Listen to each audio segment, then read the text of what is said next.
Mosul for nearly 2 miles along the western bank of the Tigris River, hardly a single building is intact. The warren of narrow streets of Mosul's old city is a crumpled landscape of broken concrete and metal. Every acre is weighed down by more than 3,000 tons of rubble, much of it laced with explosives and unexploded ordnance. It will take years to haul away the wreckage, and this is just one corner of the destruction. The Iraqi military and US-led coalition succeeded in uprooting the Islamic State group across the country, but the cost of victory is nearly incalculable. 3 years of war devastated much of northern and western Iraq. Baghdad estimates $100 billion is needed nationwide to rebuild. Local leaders in Mosul, the biggest city held by IS, say that amount is needed to rehabilitate their city alone. So far no one is offering to foot the bill.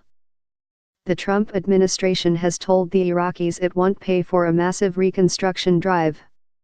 Iraq hopes Saudi Arabia and other Gulf countries will step up, and Iran may also take a role.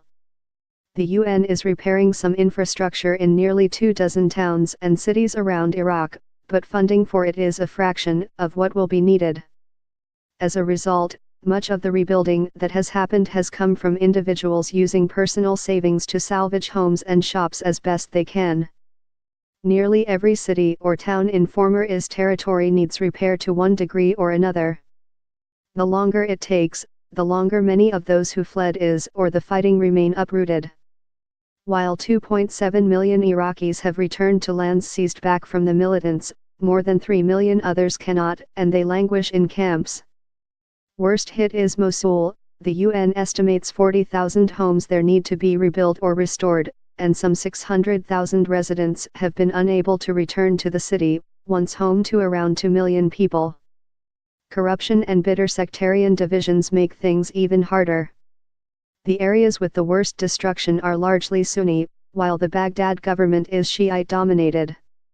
The fear is that if Sunni populations feel they've been abandoned and left to fend for themselves in shattered cities, the resentment will feed the next generation of militants.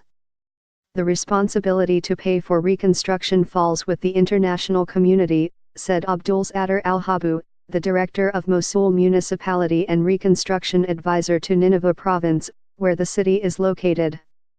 If Mosul is not rebuilt, he said, it will result in the rebirth of terrorism. From Hue to Mosul, Mosul's old city paid the price for the Islamic State group's last stand. Streets are now knee-deep in rubble from destroyed homes.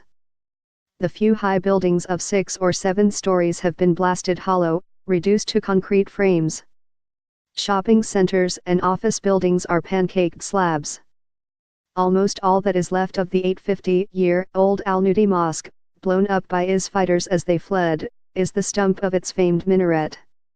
At the southern end of the district, the arcades of stone-arched storefronts in the historic bazaars that once sold spices, cloth, and household goods are charred and gutted. Eaves that once shaded shoppers look like they were hurled into the air to land as mangled metal scattered across the cityscape.